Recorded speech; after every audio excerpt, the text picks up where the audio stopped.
जी। कल मेरे पास इसी तरह एक शख्स आए हुए थे। बेसिकली बहुत ही सादा सा आदमी था। जी।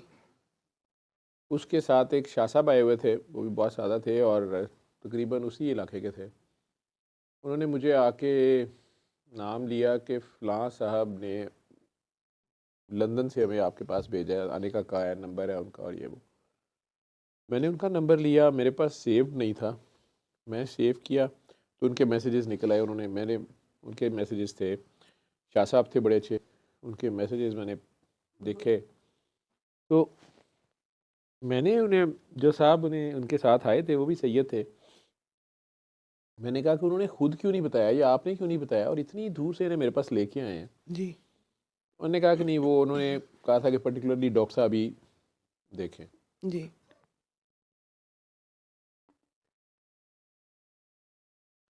अब वो जो शाह साहब साथ लेके आए थे वो तो बहुत हम्बल थे। वो पेशेंट भी हम्बल सा था, सादा सा,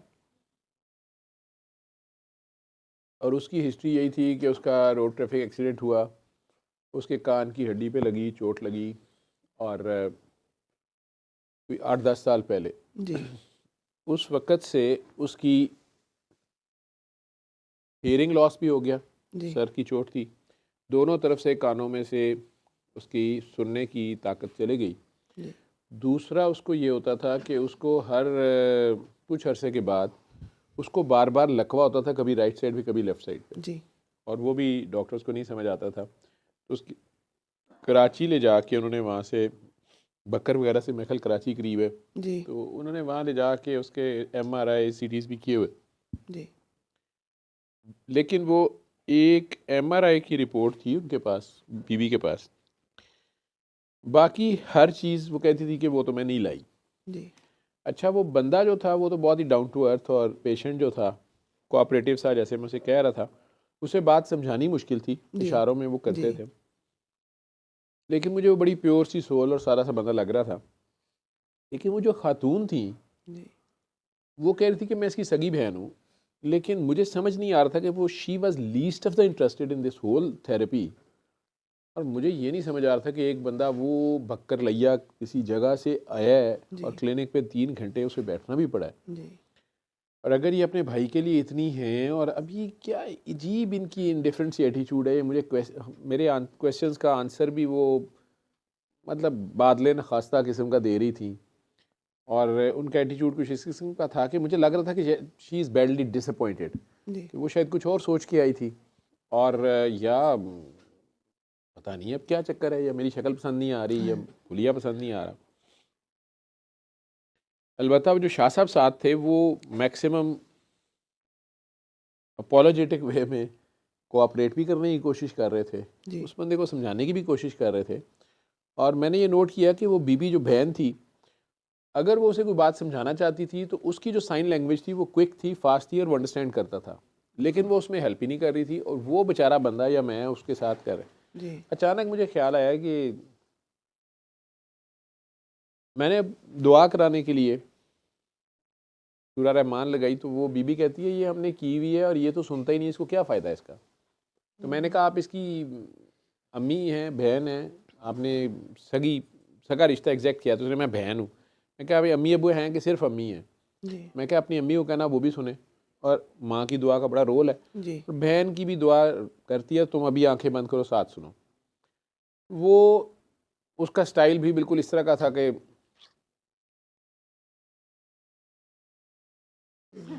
अब मैं अजीब ही, मैं उस शाह साहब को देखूं और शाह साहब का तकरीबन स्टाइल ये था, ठीक है। जी। खैर मुझे एकदम से स्ट्राइक किया कि यार ये बंदा शायद पढ़ा लिखा हो। मैंने कहा ये उर्दू पढ़ लेता है कि हाँ, मैंने उसे कार्ड पढ़ाया सूरा रहमान का, जी। उसने बड़ा अच्छा पढ़ा और मुझे कहता है ठीक है ये मैं करूँगा, जी। लेकिन सुनता नहीं है मुझे। जी। मैंने कहा तुम ये अल्लाह वाली दुआ करो, मैंने उसे पानी वाली दुआ दे दी, जी। और स्टिक से उसको मैंने, वो बार बार कही जा रहा था कि मुझे ये दर्द बहुत है, मेरी ये जी। दर्द नहीं जाती, ये मुझे 12 साल हो गए एक्सीडेंट के, जी। तो मेरी ये दर्द नहीं जाती, दर्द नहीं जाती। मैंने उसे स्टिक से किया तो वो तो छलांगे मारना शुरू हो गया, उसने कहा मेरी दर्द चले गई है। अच्छा, तो वो बहन बड़ी तंजिया वे में कहती है कि तुम्हें सुन रहा है, तो उसने कहा कि नहीं सुन नहीं रहा। अब उस बंदी का बिल्कुल अभी भी एटीट्यूड ऐसा था, मेरा ख्याल था कि वो उसकी दर्द जाने के बाद जो बहुत ज़्यादा वो बेचारा दर्द की वजह से बार बार वो रेस्टलेस था, जी तो मेरा ख्याल था वो भी एक्साइटमेंट में अब आराम से बैठ जाएंगी और शायद यही उम्मीद पैदा हो जाएगी शायद कोई आवाज़ भी आ जाए इसको। जी मुझे कहती है डॉक्टर साहब आपको पता है कि इसके दोनों कान बिल्कुल नहीं ठीक हो सकते, इसके सारे टेस्ट हुए हुए हैं और लाइव वो कुछ नहीं हुई थी। ठीक है, ये मेरे फ़ोन में एक निकला है, वो ऑडियोग्राम होता है, जी ये एक वो पड़ा हुआ है, वो देख लें आप ऐसे ही ना ज़ोर लगाई जाए। मतलब वो मुझे वो ऑलरेडी डन कर चुकी थी कि इस सारे से कुछ नहीं होना, हो नहीं सर जी और उसमें इंटरेस्टेड भी नहीं थी। तो मुझे ये नहीं समझ आ रही थी कि ये शाह साहब, वो बंदा लंदन बैठा हुआ सैयद, जी ये इन्हें इतना क्या मसला था कि उठा के मेरे पास भेज दिया, इन्हें वहीं पे दुआ करा लेते। मैंने पूछा भी कि आपका एग्जैक्ट रिलेशन क्या है इनका, तो उन्होंने कहा कि जी बस हम अल्लाह के लिए कर रहे हैं। जी अल्लाह के लिए तो कर रहे हैं, लेकिन जिनके लिए कर रहे हैं वो करवाना ही नहीं चाह रहे। बिल्कुल अलबत्ता पेशेंट था, जैसा मैं उसे कह रहा था वो कर रहा था। जी तो उस बंदी के एटीट्यूड की वजह से मैं थोड़ा, एक आध बार मुझे हुआ कि मैं वो लंदन वाले साहब से पूछूं कि ये क्या है। जी खैर मेरे और पेशेंट बैठे हुए थे, स्टक्ड अप था, तो मैंने लास्ट कोशिश के तौर पे ना कागज़ पे लिखी सारी दुआ, दिल साफ़ करो, जी माफ़ करो अपने। अब उसे मैं थोड़ा थोड़ा लिख के पढ़ा रहा हूँ साथ साथ। उसको मैंने अली हक कराया, एकदम से उसने साफ़ करना शुरू कर दिया। उसने कहा कि मेरा बोझ ख़त्म हो गया, मैं दुनिया में आ गया हूँ, दिन चढ़ गया, ये बोल रहा। मैंने कहा आवाज़ आ रही है कि नहीं? कहते आवाज़ नहीं आ रही है। मैंने कहा अच्छा तुम ये दुआ करके पानी पीते रहो।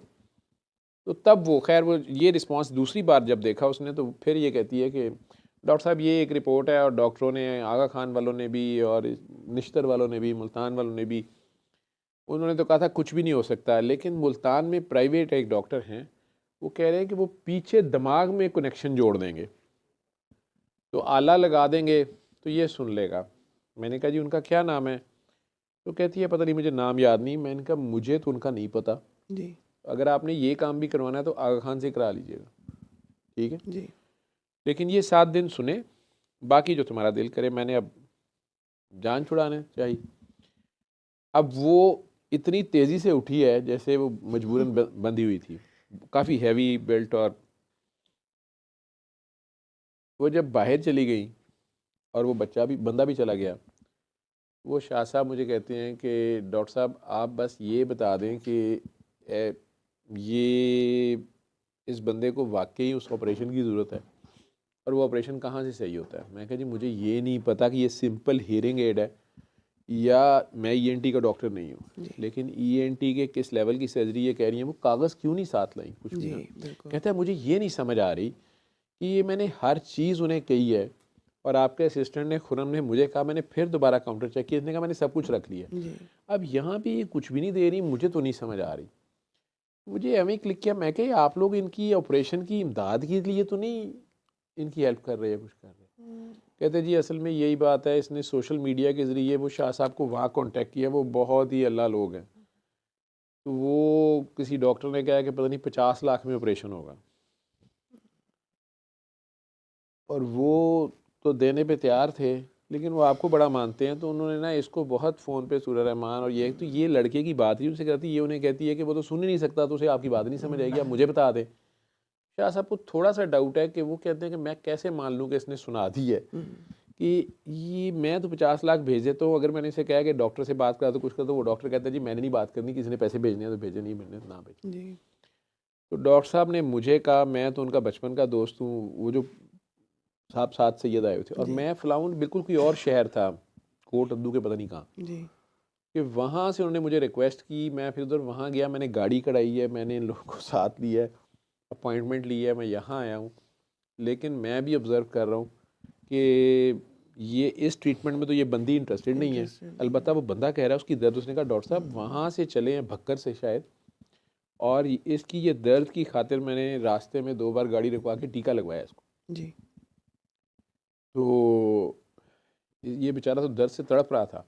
अभी आप देखें वो कैसे चहक रहा है और खुश है और फलां है, तो हियरिंग नहीं ठीक हो सकती।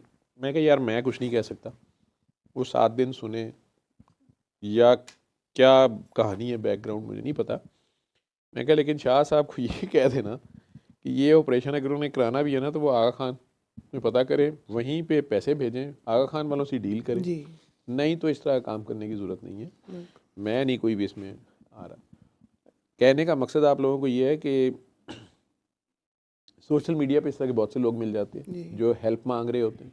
जी आप दुआ करा, आपके एक्सपीरियंस में आए भी हैं एक दो लोग जी जिन्होंने बाद में फिर उल्टा आपके खिलाफ पोस्टें लिखी भी, जी क्योंकि वो भाई के पत्नी कैंसर के नाम पे क्या है वो पैसे इकट्ठे जी करती फिर रही थी और इस साइड पे नहीं आ रही। तो एक तो इसमें केयरफुल रहें, हम ना चंदा लेते हैं ना देते जी हैं। बिल्कुल। दूसरा, ये वाला केस जैसे आप बता रही हैं या ये सुन ना पाने वाला या कुछ ये वो, जी उसमें दुआ से अगर समझ सकता है तो उसे दुआ करता है। ठीक ठीक है। जी ठीक। सल्ले अला सल्ले अला सल्ले अला सल्ले अला सल्ले अला शफीना सल्ले अला